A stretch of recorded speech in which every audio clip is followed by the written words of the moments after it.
man sa tao, pero sa Panginoon walang mahirap ang lahat. At sa aking kailangan, higit sa aking karanasan,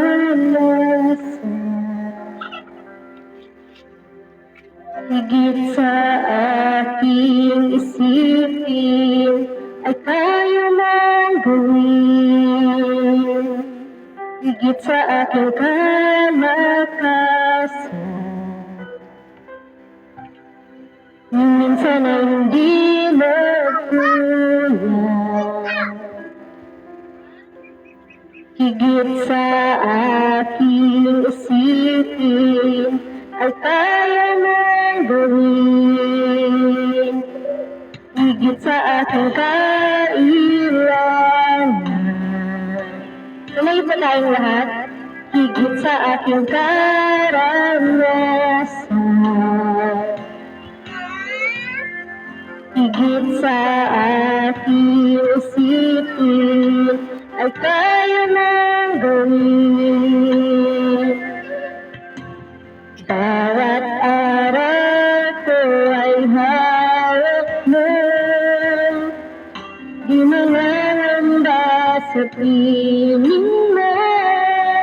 Walang mahirap, walang mahirap sa'yo.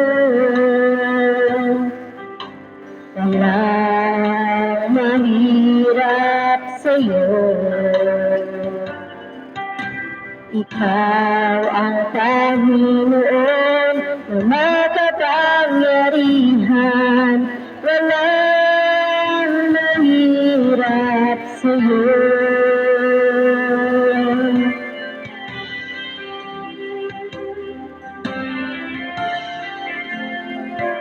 Panginoon, tunay nga na walang mahirap sa iyo, O Diyos.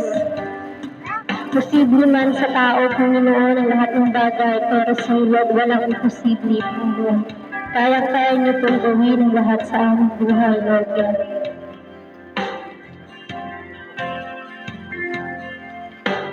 Higit sa aking isipin, ay kaya mong gawin. Higit sa aking kalakasan,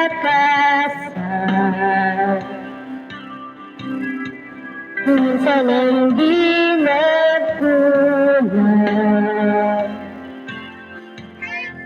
Higit sa aking isipin, ay kaya mong gawin. Bawat araw ko ay hawak mo, di mananamba sa piling mo. Walang mahirap, walang mahirap sa'yo. Walang mahirap sa'yo. Ikaw ang Panginoon na makapangyarihan. Walang mahirap sa'yo. Walang imposible sa'yo. Walang imposible sa'yo. Yes, Lord, tunay nga, Panginoon. Walang imposible sa'yo. Ikaw ang Panginoon. Ikaw ang Panginoon na makapangyarihan.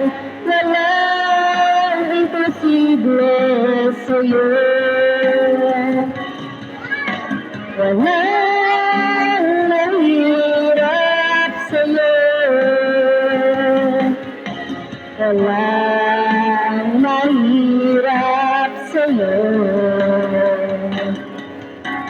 Ikaw ang Panginoon na makapangyarihan. Walang mahirap, walang mahirap, walang mahirap sa'yo. Walang mahirap sa'yo. walang mahirap sa'yo. Ay po manalangin. Patuloy po tayo. Sa ngalan ng Ama, ng Anak, ng Espiritu Santo. Panginoon, narito kami upang mag-aral ng iyong salita.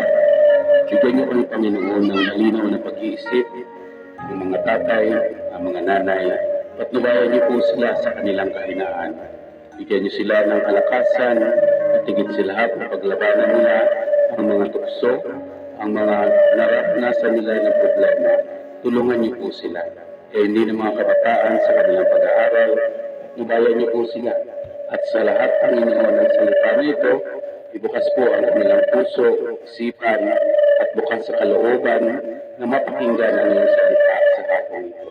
Salamat, Panginoon, sa awitin niyo. Salamat sa makikinig ng salita. At bago po tayo magpatuloy sa ating pag-aaral, bawat isa po ay magbigay po ng maayos na karanasan sa loob ng isang linggo sa buhay nila. At salamat po. Ito po ang samot na lang namin sa pangalan ng Panginoong Jesus. Amen. Makakatulong po tayo. At ngayon mga kapatid, tayo po ay magkumustahan muna tayo. Di ba? Sa loob ng isang linggo natin na naranasan, nangyari sa atin, kahit kunting salita lang, kumustahin natin ang bawat isa. Ako po muna ang mangunguna. Ako po, kasama ko yung wife ko, nagpunta kami ng Maynila para i-follow up ko yung rasam ko sa inayos namin.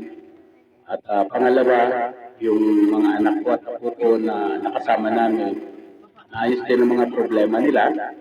At the same time, nakausap rin yung mga kasama ko sa Payatas God Community Center. Mayroon kami pag-uusap regarding doon sa aming mga nilalakad. Kaya napakabuti ng Diyos, nakabalik kami dito ng maayos. Bagamat may mga ubo, maisipon, yung anak ko nga, grabe, yung apo ko, medyo, siguro, ang mga kabataan ngayon, siguro may mga sipon-ubo din kaya, no? Puso, ano? Kaya yun, yung lola, walang tulog, magtamag, alaga ng apo. Kaya sabi ko, dalhin kay Dr. bukas. Ayun, yun na lang, pina-check up. Kasi yung ganyang kaliit na bata, hirap mag-ubo. Masikip. Kaya siyempre, pag gano'n, nahihirapan din ang mga nagmamahal sa kanya. Lalo na yung lola. Iba ang pagmamahal ng lola, ano? Isa doon sa nanay, yung nanay, tulog ng tulog, no? Ayun, yun po ang aking kalog ng isang linggo. Hindi kami nakapag-attend doon. Salamat sa Panginoon kasi ito na bautismuhan na. Pumayag na po si Tay Robin na bautismuhan. Salamat Tay Robin. Welcome po sa pamilya ng Diyos. At ngayon, nais kong hingan din ng kumustahin din si Brad Max. Paikot po tayo. Kuting Lord sa Ato sa Lord, salamat po sa Panginoon sa hapon ito. Salamat din po sa umaatin sa hapon ito na sila po ay maging anak ng Panginoon. So, sa buhay ko rin sa buong isang linggo, salamat sa Panginoon na ang Diyos ay palagi patuloy na nag-iingat, nagasubaybay, nag-protection sa araw-araw, sa buhay ng bawat isa, lalo na po sa ating mga kapatid, nandiyan pong yung ang kapayapaan, kagalakan, nagmumula sa Panginoon, ating buhay. So maraming salamat po sa hapong ito na ang Diyos hindi na pababaya sa atin. Sabi niya, hindi ko kayo iwan, pababayaan man, ako ay kasama. Yun lang po ang ating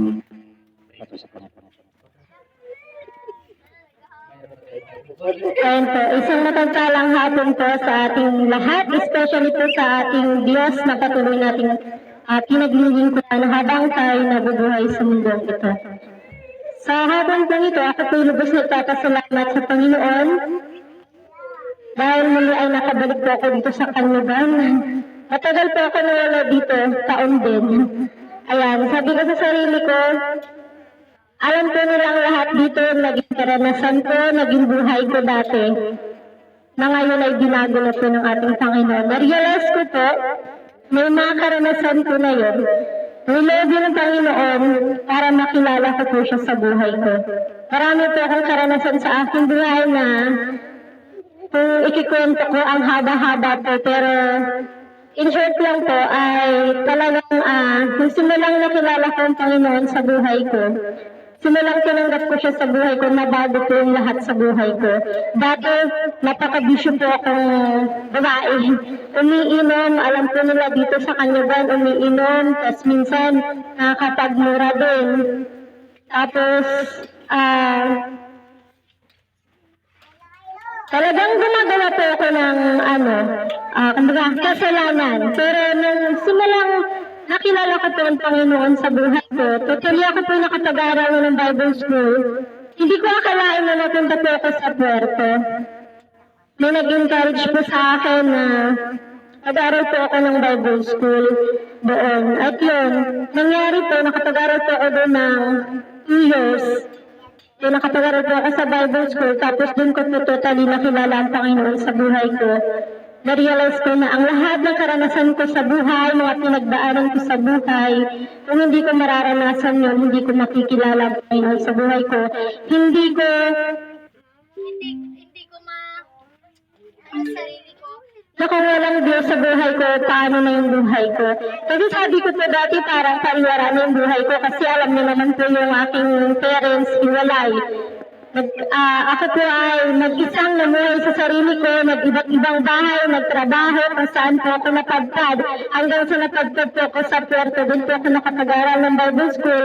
At yung turing ko sa aking doon, talagang pamilya, hindi po ibang tao. Kaya nabos po ko nagpapasalamat sa Panginoon. Dahil sa kabila ng mga naranasan ko sa buhay dati, binigyan niya po ako ng pagkakataon na mabago yung buhay ko na dati ay nasa kadiliman, gumagawa ng mga kasamaang hindi nararapat sa paningin ng ating Panginoon. Pero nung binago na ako ng Panginoon, talagang inano ko yung sarili ko na, no, dito, ang buhay ko ay para sa iyo. Kasi ako po ay nilikha mo, pinili mo ako upang maging anak mo, upang maging lingkod mo. Kaya tulungan mo ako, Panginoon, na ano man mga pagsubok, ano man mga problema na aking naranasan ay maging matatag ako. Kaya sa tulong ng ating Panginoon, salamat sa Diyos dahil patuloy po ako ngayong nakatayo at narinig mo po na nagpapatotoo sa kabutihan ng ating Panginoon. Ngayon nakapag-asawa po ako ng isang pastor. Marami po akong naranasang yung about sa mga love life na yan na hindi po niloob ng Panginoon at sarili ko lang pong kalooban. Kaya nung nag-pray po ako sa Panginoon na gusto kong mangyari na yung will ng Panginoon yung loading niya sa aking buhay, na totoo din po. Ayun, salamat po sa Panginoon at ngayon po, salamat sa Panginoon dahil nakasama po natin yung biyanan ko dito sa Kanyagan. Salamat po. Tunay na napakabuti ng Panginoon sa buhay ko. Hindi ko lubos akalain na mangyayari ang lahat sa buhay ko dahil nakilala ko ang Panginoon at tanggap ko siya ng buong puso sa buhay ko. Kaya lubos-lubos po ako nagpapasalamat sa Panginoon at sa mga katugunan sa aking panalangin. Kasi bago po ako umalis dito, sabi ko, nawa pagdating ng araw, bumalik ako dito, magkaroon ako dito ng gawain. Kaya salamat po sa Panginoon kasi tinupad na po yung panalangin ko na ito na magkaroon po ng gawain dito. At nais ko rin po nawa na nakakilala po yung mga kamag-anak ko sa ating Panginoon kasi hindi po tayo mabubuhay kung wala ang Panginoon sa ating buhay. Paano na ang ating buhay kung walang Diyos sa ating puso?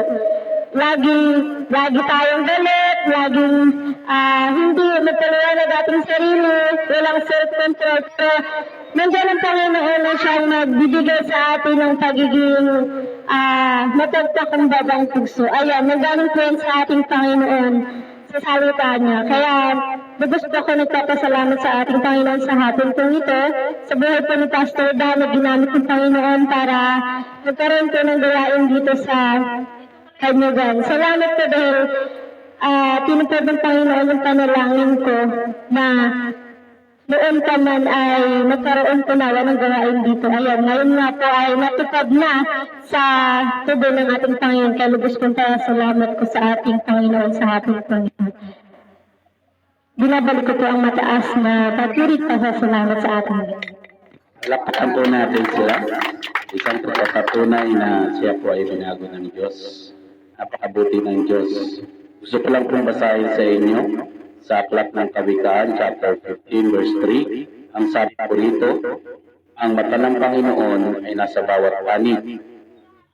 Sa masama at sa mabuti ay nagmamasid. Kaya mga kapatid, makinig po tayo. Kasi kung saan ka man naroon, ang Diyos po ay nariyan upang hinggin ang lahat ng iyong mga karaingan. Sa hapong ito, napakinggan natin ang isang kapatid. Ngayon naman, pakinggan po natin si Nanay. Hello. Ayan po, magandang hapon po sa ating lahat. Tarong higit sa ating mahal na Panginoon. Napapasalamat din ako sa kung saan ay hindi ko yung nakapunta ako dito sa gawain kasi yung makarating ako nakang araw dyan sa bahay nila dati. Sabi ko, sana kaya ako tumalambahan kasi na hindi ko alam kung saan ang palambahan dito. Kaya sabi rin ng anak ko, nandun na lang kayo sila Dr. Moses Simba. Salamat sa Panginoon dahil ako po ang anak nanay ni Pastor Dick. At saka ito yung dati yung asawa niya. Kaya napapunta ako dito sa inyo. Gusto ko lang parating sa inyo ang pasalamat ko sa Panginoon na maraming ginawa sa buhay ko ang Panginoon na kung saan ay nagkaroon ako ng sakit na 50-50. Dalawang bisis na po akong nagkasakit na laging 50-50. Ayan po. Nagkaroon ako ng sakit na diabetes. Grabe kaya ang katawan ko talaga. Halos butot balat na lang talaga na iyon sa katawan ko. Ay lagi ako nag-pray sa Panginoon. Sabi ko, Panginoon, ibalik mo po ang dating lakas ko po at kalusugan. At patuloy po ako maglingkod sa iyo habang ako'y nabubuhay. Patuloy ako sumunod sa iyong mga kautusan. Kaya salamat sa Panginoon. Ngayon ay may laman-laman na po ang katawan ko kasi 2 taon na po ako sa diabetes. Kasi yung simula pang 1 taon, grabe talaga ang payat ko. Kalakot ko ay wala nang pagbabago ang sakit ko at wala na akong katagumpayan. Pero salamat sa Panginoon dahil nandiyan ang Panginoon na nagbibigay ulit ng aking kalakasan at pinapahaba na pa yung buhay ko. At marami po akong panalangin sa Panginoon na ibalik niya ang aking dating lakas.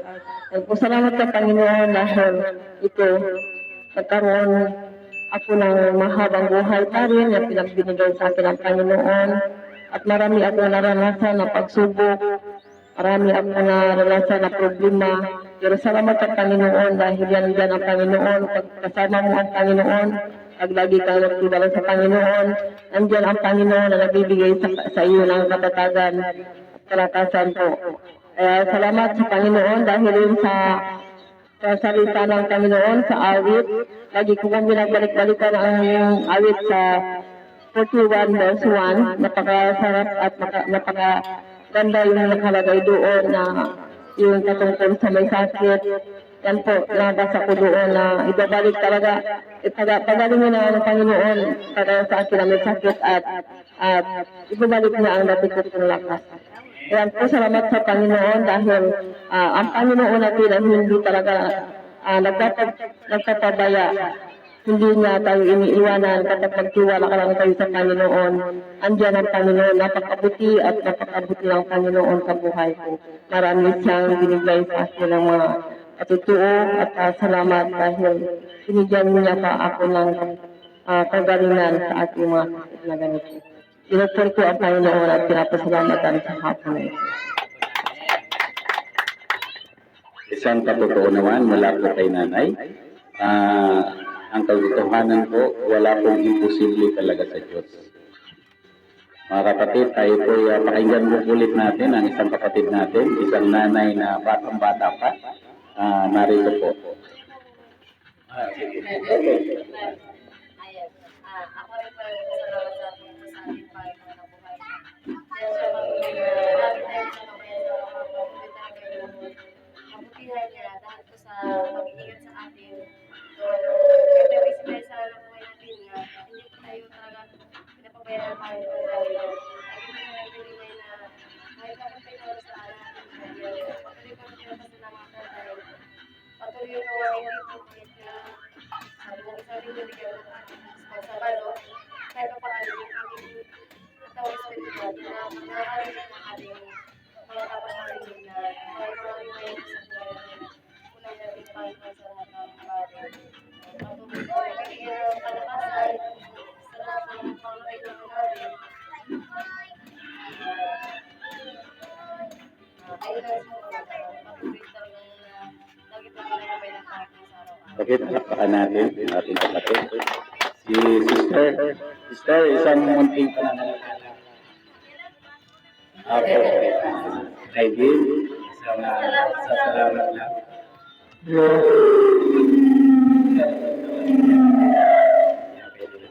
Salamat lang.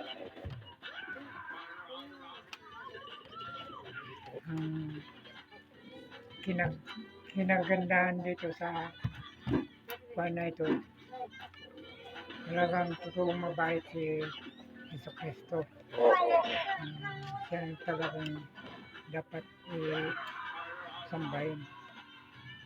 At ako po, nag-ano pa ako sana na hindi pa sana magpa-binyag. Kaso lang, na panan ko sa katawan ko na parang masama para sa katawan ko. Kaya napilitan akong nagpabinyag yun nakaraang linggo.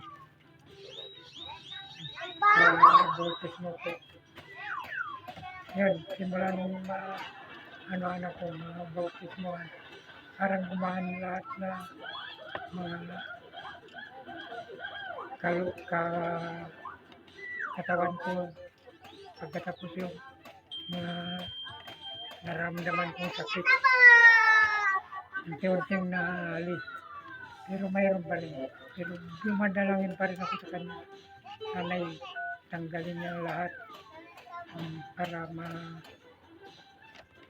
makapagpatuloy ako ng lingkod sa kanya. Ayan po. Palakpakan natin si Kaiden. At bago natin tawagin ang ating maghahatid sa ating mensahe, tayo po ay manalangin. Samahan niyo po ako.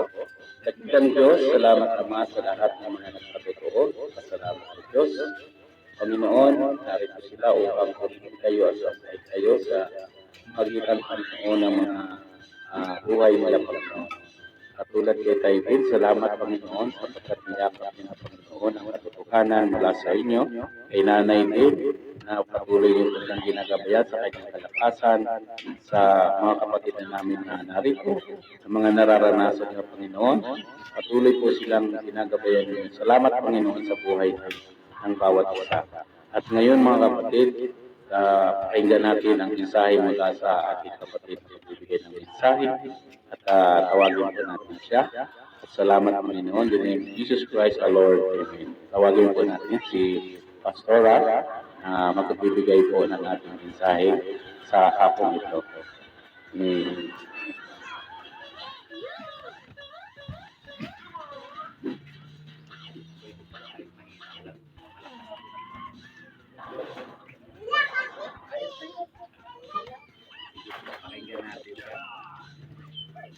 Sige po, sa muli ay mapagpalang hapon po sa ating lahat.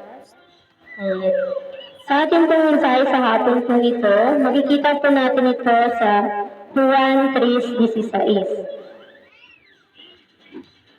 Makibukas po tayo kung sino po yung may mga Bible.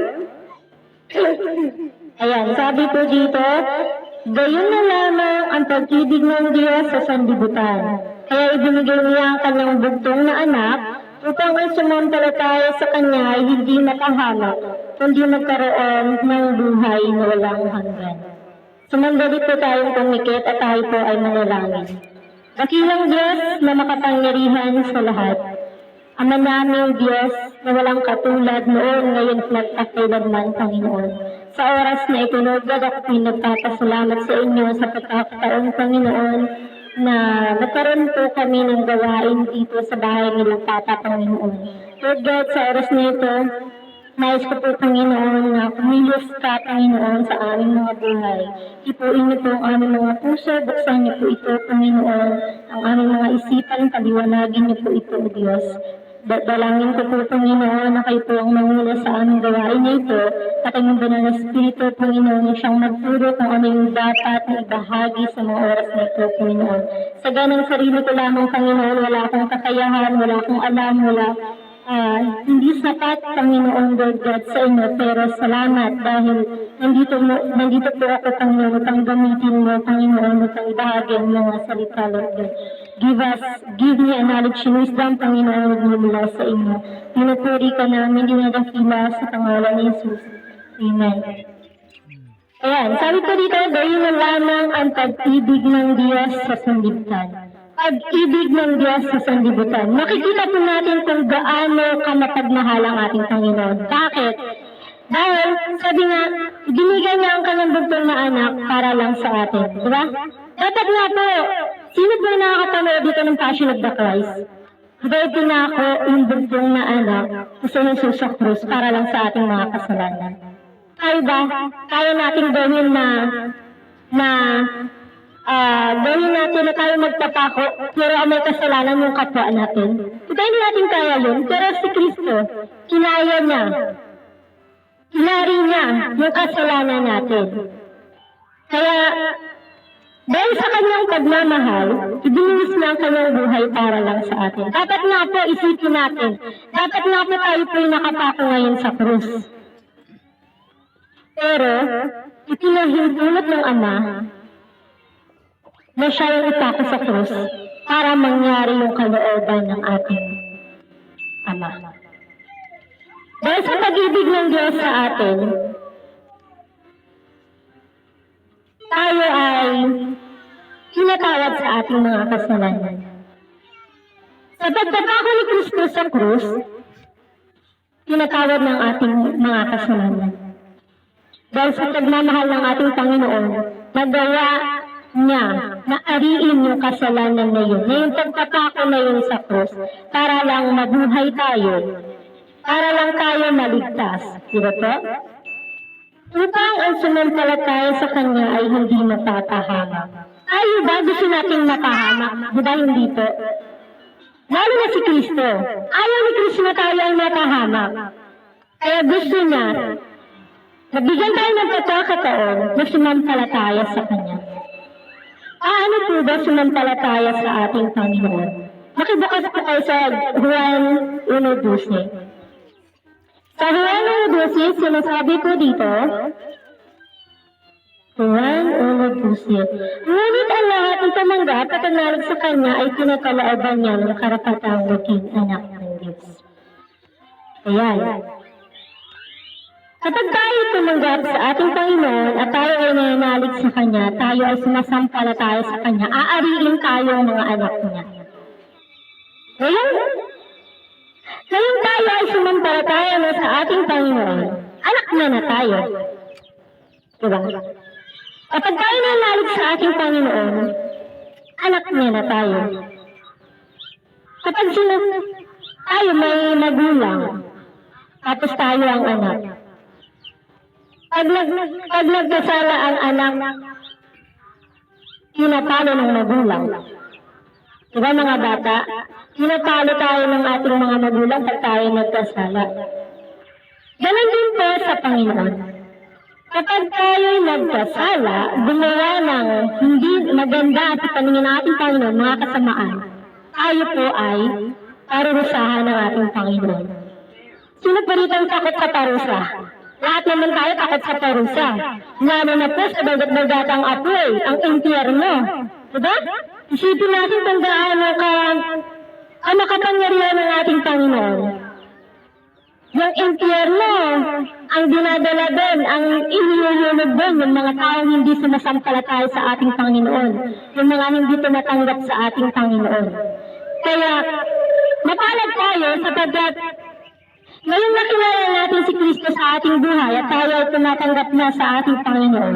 Inari na tayong mga anak at gusto na tayo ay madala sa kalangitan. At ngayon pa lang, gusto ng Panginoon, ay handa na natin ang ating sarili na maglingkod sa ating Panginoon.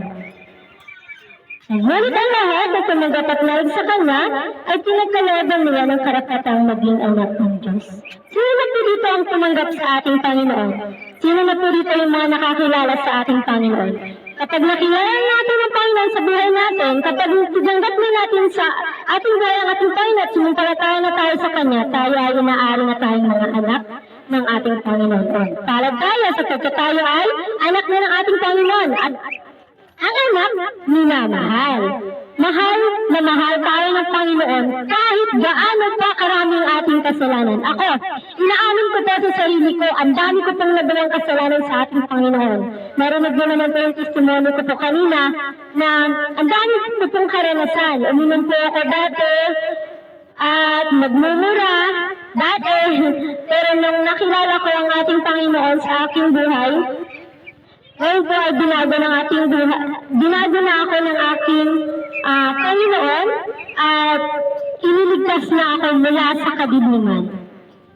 Kaya sa verse na ito, makikita po natin kung gaano po kamapagmahal ang ating Panginoon sa atin. Kahit tayo po ay nagkakasala, kahit tayo po ay nagkakamali sa ating Panginoon, patatawarin tayo ng Panginoon kung tayo po ay humingi ng tawad sa ating Panginoon.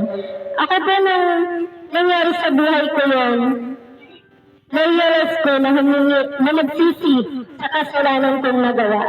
Naiyak ako. Ayun, nagsisi sa kasalanan nagawa kasi, kung wala ang Panginoon, wala rin po ako dito sa mundo nito.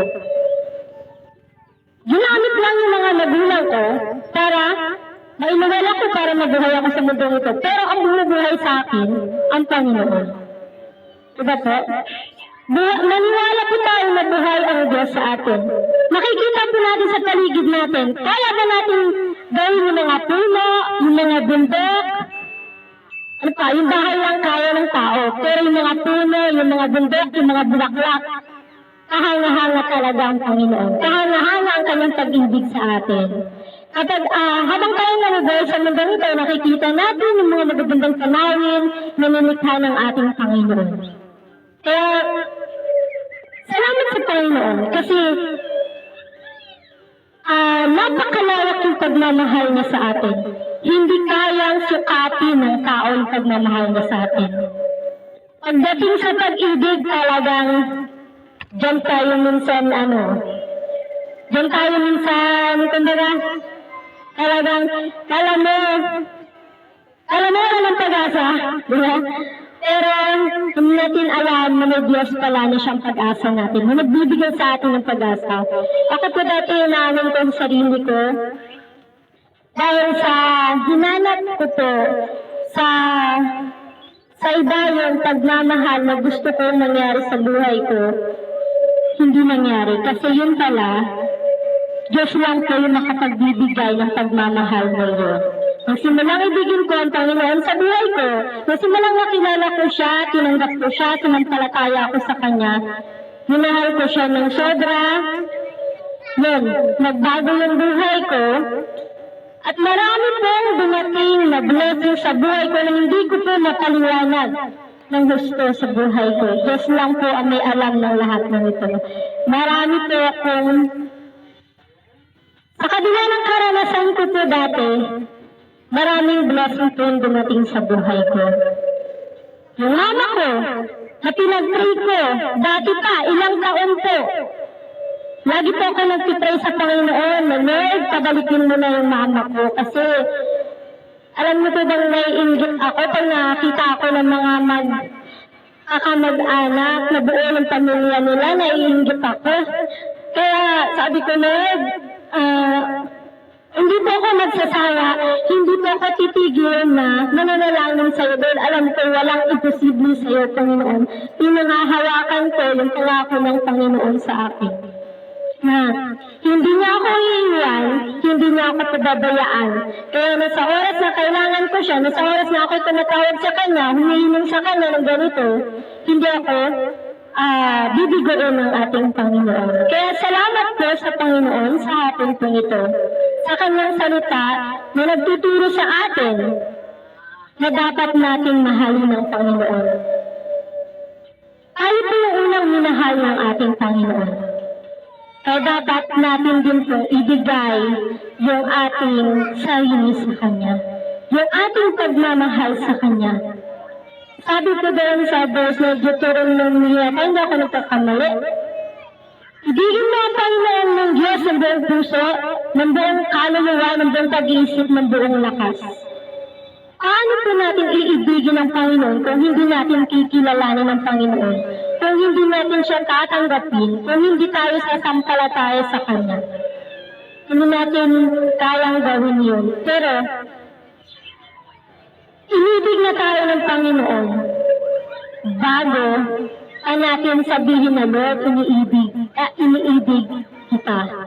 Pero sabi ng Panginoon sa atin, anak, mahal na mahal kita kahit gaano pa yung kasalanan mo, kahit gaano pa kasama ang nangyari sa buhay mo, mahal na mahal kita, babaguhin kita ayon sa nais ko na nangyari sa buhay mo. Kaya, lubos mo ka nagpapasalamat sa ating Panginoon dahil yun po, binago niya yung buhay ko. Binigyan niya ako ng pagkakataon na magbago sa lahat ng aking mga kasalanang nagawa. Tinupad niya yun dahil sa krus. Naipako siya sa krus dahil sa aking kasalanan. Ating kasalanan. Dahil sa kanyang pagmamahal, binuhos niya yung buhay niya para sa atin. Hindi natin kayang gawin yun. Sa kaibigan nga lang, napakahirap gawin. Pero sa Panginoon, wala pong mahirap. Kaya salamat po sa ating Panginoon sa hapon po ito na nagtuturo sa kanyang salita na kailangan nating kilalanin, kailangan nating tanggapin ng ating Panginoon tayo ay sumampalataya sa Kanya. At kapag ginawa po natin ito, ay babaguhin po tayo ng ating Panginoon.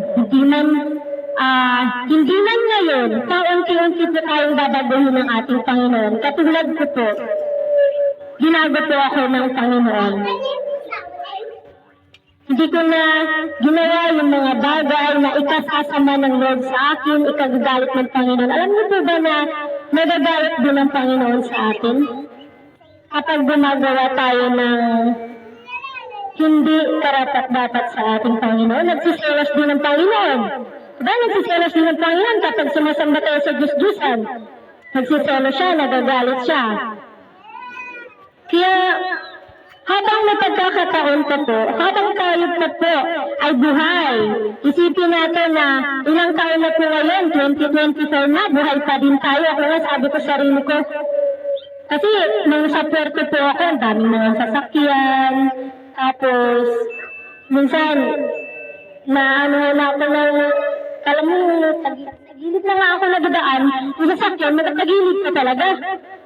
Alam mo, masasagasaan ako, pero hindi po nanood ng Panginoon kasi mahal po ako ng Panginoon. Kaya, salamat po talaga sa Panginoon, lubos na lubos ako nagpapasalamat sa Panginoon dahil binago na po yung buhay ko. Nakilala ko siya, natanggap ko siya sa buhay ko ng buong puso, ng buong lakas. Ang lakas ko, lagi kong binibigay sa Panginoon, pinagkakatiwala ko. Yung puso ko, lagi kong pinagkakatiwala sa ating Panginoon, yung buhay ko. Kasi kung wala ang Panginoon sa buhay ko, hindi po ako mabubuhay sa mundo ko. Siguro pariwara na ako. Kasi alam mo naman po yung nangyari sa buhay ko na alam mo na po yun, about sa parents ko, na kung iba pa po yung mga bata, hindi po nila kaya, pero ako po ay naging matatag sa tulong ng ating Panginoon. Dumating po sa point na na-depress po ako, na-stress, dahil po akong naging karanasan na hindi mo po alam na ngayon ko lang po na testimony. Pero ngayon po, salamat sa Panginoon kasi matatag pa din po ako na nakatayo dito sa harap nyo para ibahagi ko yung kabutihan, yung blessing na binigay sa akin ng Panginoon. Salamat po talaga sa ating Panginoon sa hapon po ito, sa kanyang salita na patuloy na humihito sa ating puso. Naway hipuin ang ating puso, ng ating isip, na nawa ay habang maaga pa, habang may pagkakataon pa, habang buhay pa po tayo, ay maglingkod na po tayo sa ating Panginoon. Na wag natin hayaan na tumanda na lang tayo na hindi naglilingkod sa ating Panginoon. Hindi natin alam kung saan tayo magpupunta kapag tumanda na tayo na hindi natin nakilala ang Panginoon, natanggap natin o sumampalataya tayo sa Kanya. At malamang, kung hindi natin tatanggapin, hindi natin kikilalanin natin Panginoon sa ating buhay, tayo po ay natupunta sa impyerno. Alam ko po na takot ang lahat sa impyerno. Pero kapag buong puso mo nang kilala ang Panginoon, natanggap mo na sa buhay mo, sumampalataya ka na sa Kanya, naglilingkod ka na sa Kanya, binigyan mo yung buhay mo talaga sa Kanya, hindi ka na matatakot sa kung ano mang mangyayari sa iyo. Dahil ang Panginoon ay nandyan para sa iyong buhay. Kaya salamat po sa Panginoon sa hapon po nito, sa Kanyang salita na patuloy na tumitino sa ating mga puso at isipan. Naway patuloy na kumilos ang Banal na Espiritu sa ating mga puso, sa ating isipan, sa ating buhay. Sundan po tayong manalangin bilang pagtatapos. Panginoong Diyos na makapangyarihan sa lahat, maraming salamat po, Panginoon, sa iyong mga salita na patuloy na nagtuturo sa amin, Panginoon, na habang may pagkakataon pa, habang buhay pa kami, habang dito pa kami sa lupa, Panginoon, ay maglingkod na po kami sa iyo, Lord God. Hindi na po namin hihintayin na kami po ay tumanda na bago pa kami maglingkod sa iyo, Panginoon, dahil hindi namin alam, Lord, kung ano yung nangyayari sa amin at kung saan niyo po kami dadalhin, Panginoon. Pero ayaw po namin, Lord, na matahamak sa impyerno, Panginoon. Kaya, Lord, bigyan niyo po kami ng pagkakataon na makilala ka, matanggap ka sa aming buhay, na sumampalataya sa iyo, Panginoon, habang may panahon pa, Panginoon. Tunay nga, O Diyos, na malapit ka na pong dumating, Panginoon, dahil alam namin na nangyayari na yung mga bagay, Panginoon Lord, na nakasulat sa Bible na kung saan mangyayari yung mga trahedya, yung mga sakuna o yung mga bansa sa bansa nag-aawayan, yung mga kapatid sa kapatid nag-aawayan, asawa, nag-aawayan, kung ano man Lord yung mga nangyayari sa mundong ito, at pahiwatig na Lord na malapit ka na pong dumating. Kaya habang buhay po kami, Panginoon, ihanda niyo po ang aming sarili dahil hindi namin alam kung kailan ka darating, Panginoon, dahil parang nagnanakaw ang iyong pagdating. Hindi alam namin, Panginoon. Kaya Lord, tulungan niyo po kami na maging handa lagi, Panginoon, sa iyong pagbabalik, Panginoon. Maglingkod kami ng tapat sa iyo kahit marami ng mga problema, marami ng mga pagsubok, suliranin sa buhay, patuloy kaming maglilingkod sa iyo, Panginoon, habang kami naghihintay sa iyong pagbabalik. Salamat po, Panginoon, sa kabutihan mo, sa kadakilaan mo, sa katapatan niyo po sa aming buhay. Salamat din sa pribilehiyo na makapagbahagi ng iyong mga salita sa oras na ito at makapag-testimony o makapagpatotoo sa kabutihan na ginawa niyo po sa buhay ko po, Panginoon. Labis na labis po yung pasasalamat ko po sa inyo sa lahat-lahat ng nangyari ngayon sa buhay ko na hindi ko po lubos akalain na mangyayari ito, Panginoon. Salamat po. Binabalik ko po ang mataas na papuri, pagsamba at pagdakila sa pangalan ni Jesus. Amen. Palakpakan po natin sa very powerful na mensahe ng Panginoon. Nais ko rin hingan din ng kunting dagdag si Brad Max kung mayroon siyang inihanda para dito sa magbibigay ng mensahe. Brad Max, welcome po kayo. Okay. Sige. Salamat dahil ang tinukoy niya kanina, ang sabi po, gayon na lamang ang pag-ibig ng Diyos sa ating lahat. Ang pagpapakahirap ni Kristo Jesus sa krus ay dahil sa ating mga kasalanan. Ayaw nilinis niya sa kasalanan, ginawa tayong isang mabangong handog para sa kanyang Ama, ang Panginoong Jesucristo. Kaya't kanina, tayo po ay nagbigay po ng mga bawat isa sa atin ng pasasalamat at pagtangkilik na kung gaano ang ating mga ginawa.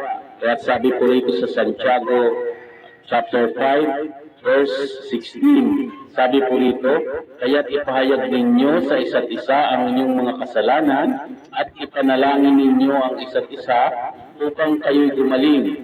Ang panalangin ng taong matuwid ay makapangyarihan at mabisa. Kaya nga po nagkakaroon po tayo ng pagtatanong sa isa't isa para malaman po natin ang mga buhay ninyo.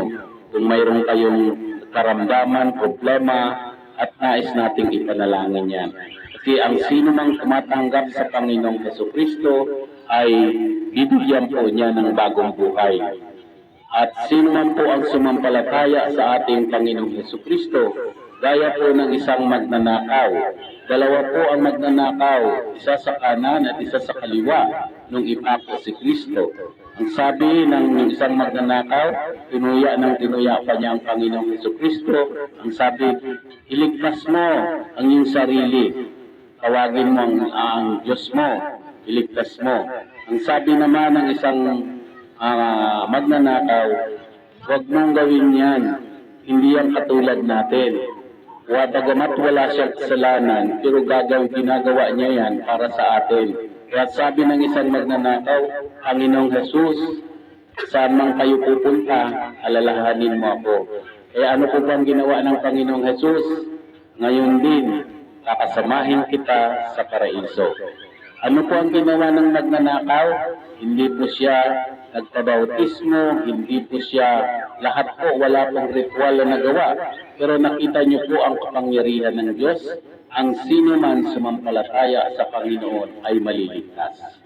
Tandaan niyo po yan, ha? Napakaganda ng mensahe po ng ating kapatid. At ngayon, tayo po ay manalangin bilang pagwawakas. Hingin ko na rin si Brad Max na ipanalangin ang ating merienda. Praise the Lord, salamat po sa mensahe na ating narinig. Ito po ay isang paalala ng Lord sa atin dahil habang may lakas pa tayo, maglingkod na po tayo sa Panginoon. Manalangin po tayo. Amang banal, napapasalamat po kami, Panginoon, sa hapong ito, Diyos. Salamat po sa mga kapatid na nandito, Panginoon. Salamat po sa buhay nila, pagpalain mo po sila, sa lalo na po sa narinig, kayo po ang magbubukas sa kanilang puso at isip, Panginoon, dahil kami, O Diyos, ginamit mo lang, Panginoon, isip, ambasador, Panginoon, dito sa mundong ito, upang ipahayag, Panginoon, ang salita mo, Panginoon. Lord, maraming salamat po sa salitaan mo. Kayo po ang magpaunawa, Panginoon, sa kanila. At maraming salamat po, ganun din po, Panginoon, sa anak ko, O Diyos, na ginamit mo, Panginoon. Bigyan mo siya ng wisdom, authority, knowledge, kaalaman, karunungan na bumula sa iyo, Panginoon. Maraming salamat po, O Diyos, sa akong ito. Panginoon, dalangin ko rin po, O Diyos, pagkain, Panginoon, ito sa harapan, O Diyos, pagsasalusaluhan namin, ito, O Diyos, maging kalakasan sa aming pisikal na katawan, at tanggapin namin ito, O Diyos. Pangalan ng Ama, ng Anak, ng Espiritu Santo. Amen. Palapakan po natin, at sana sa susunod na Saturday, mayroon din ulit na magbibigay ng mensahe. Kasi anytime po, kahit sino, pag inasihan ng Espiritu Santo, Siya po ay pwede magsalita. Amen. Di po dito tinitingnan kung ano ang katayuan mo. Pastor ka man o ano ka man. Pag ginamit ka ng Panginoong Jesucristo, pag ginamit ka ng Panginoong Diyos, walang kapangyarihan ng sino man.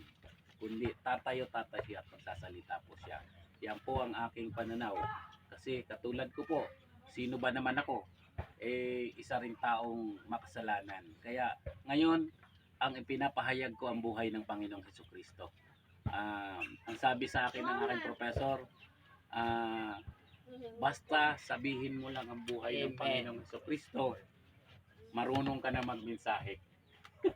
Kaya yun po ang aking tinatalakay. Saan man ako dalhin ng Panginoon, ako po'y tatayo bilang isang magbigay po ng salita niya. At walang kinakatakutan, walang sino man pwedeng humadlang, kundi dahil kasama natin ang Panginoong Diyos. Alam ko po dahil nung una, marami pong nangyari din sa buhay ko, pero sa awa ng Diyos at habag ng Diyos, tayo po ay niyakap niya. At ngayon, parang katulad ni Apostol Pablo, na dati siya ay pumapatay ng ating mga kapatid na Kristiyano, nang siya'y gamitin ng Panginoong Hesukristo, naging maalab ang kanyang pagsisilbi hanggang sa kanyang kamatayan. Kaya mga kapatid, ang bawat tumatayo po rito ay ati pong pakinggan, sapagkat siya po ay tinasihan ng ating Panginoong Diyos para magbigay po ng mensahe sa atin. Baka sa susunod po, mayroon po kaming gagawing pinaplano nila Brad Max. Siya po ang magigitara at ako po ay magbibigay ng mensahe sa palengke, loobin ng Diyos. Gagawin po namin yan. Siguro maglalagay lang kami ng araw, 1 oras kami magsasalita ron. At wala pong ano yun, wala po, libre po yun, walang bayad. Sabi niya, tinanggap nyo ng walang bayad, ibigay nyo ng walang bayad. Di katulad ng nangangaral na noon, mamaya-maya, bibigyan ka na ng ano tawag doon? Love gift daw. Ganon. Hindi ganon. Dapat lahat libre. Kasi tinanggap mo ng walang bayad, ibigay mo ng walang bayad. Kaya sa susunod po, may programa rin po akong gagawin ng lahat ng mga pastor na naglilingkod dito sa buong Busuanga ay pagkakaisahin ko.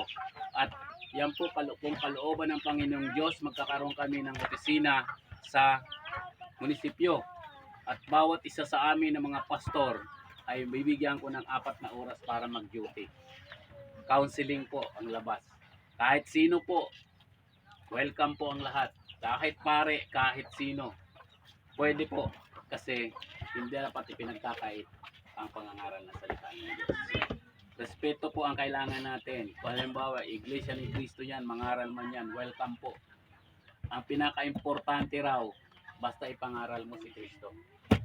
Yun lang po. Kaya maraming salamat na binigyan ako ng wisdom ng ating Panginoon na ang tatawaging salita, ang tatawaging pangalan ng grupong ito ay tinatawag natin ang nagkakaisang iglesia. Sa English, ano yun? Ang nagkakaisang iglesia. Kung tawagin nila ay ayon sa aking program ay yung tinatawag na ANI. ANI, ang nagkakaisang iglesia. Wala pong tinitingnan dito kung ano ka, kung ano yung ano. Basta ipangangaral mo ang Panginoong Hesukristo. Hindi tinitingnan dito kung ano ang doktrina mo. Kung ipinangangaral mo ng Panginoong Hesukristo, welcome po. Duty ka ng 4 hours. Counseling. Yun. Ayun pa ay aking ilalatag pa kay Mayora. Para wala kayong tinikilingan. Parang katulad po, naririnig niyo po ba yung kasimbayanan? Yung kasimbayanan ay isang grupo yan ng mga pastor na tumatangkilik, nagbibigay sa lahat ng mga barangay at pinupuntahan nila para sila mangaral. At the same time, yung kasimbayanan magiging membro doon kung luluubin ng Panginoong Diyos. Doon sa opisina na yon. Every 4 hours, may 3 pastor na nakaupo doon para mag-counseling. Walang bayad po yun. Walang bayad. Papasok doon, ka-counsel ng pastor kung anong problema, no? Pag medyo may ipanalangin. Ganun, kasi makapangyarihan ang salita ng Diyos. Yun po. Kaya, umpisahan po natin ang merenda. Wala. Oy, dito na. Bebe, alin na kayo. Lisa. Tay. Alin na kayo. Neng. Ay, kape. Kain na. Bele ka. Panilisan. Wala. Halika, bilis.